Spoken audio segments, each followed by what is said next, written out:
Joy's Crossroad, the choice that changed everything. Sometimes, God opens the door, but how you walk through it will determine where you end up. She had the dream.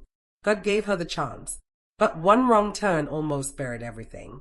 In the small, peaceful village of Umuchukwu, surrounded by hills and whispering bamboo trees, lived a girl named Joy. She was only 14, but her dreams were louder than the village drums. While many of her friends talked about becoming nurses or tailors, Joy always said with confidence, "I want to wear a lawyer's robe and defend the truth in a court of law." Everyone laughed sometimes, not out of mockery, but because dreams like that were rare in the village.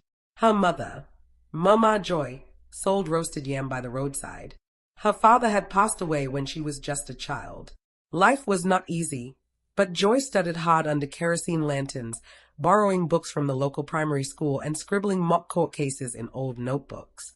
One day, during a village education awareness event sponsored by a visiting NGO, Joy's boldness caught everyone's attention. The coordinator, a woman named Barrister Camberley, was impressed with how Joy debated about the importance of girl-child education. She took Joy aside and said, "You have the fire. I can help you get into a good secondary school in the city. But remember, opportunities are doors. They don't push you through. You must walk." That was the beginning of a new path. Joy got a scholarship and left Umuchukwu for the first time to study in Enugu. It was like entering a new world: loud traffic, busy streets, fast food, and different values. The city had temptations she had never known: boys who sweet-talked, girls who lived on social media clout, and distractions that sparkled more than her books. By her final year of secondary school, something had changed. Joy started skipping classes, hanging out with a clique who called themselves the Vibes Queens. Her grades dropped. Her mentors tried to call her to order, but she brushed them off. "I'm young. Let me enjoy life. I can always pick up later," she would say. But later never came the way she expected. She failed her WAC. Disappointed, Barrister Camberley pulled back support, not out of anger but from heartbreak. Joy returned to Umuchukwu ashamed. Her dream of becoming a lawyer seemed buried in the red soil of her mistakes.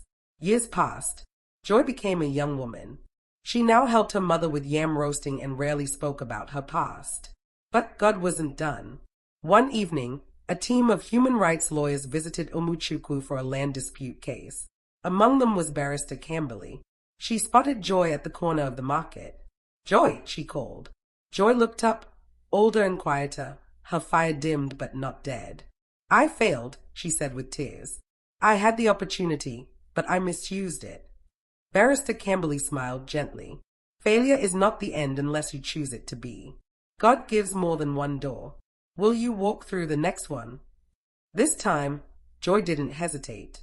She enrolled in a community adult education center, passed her exams, and went on to study law at a part-time program. It took longer, and it wasn't easy, but she walked every step with humility and purpose. Years later, Joy Kemakonam stood in a courtroom, not as a defendant of failure, but as a licensed barrister defending a young village girl just like she once was. Moral lesson: God creates opportunities, but success is not in the opportunity, it is in your response. You may fail once, but if your heart remains teachable, God will always send another chance.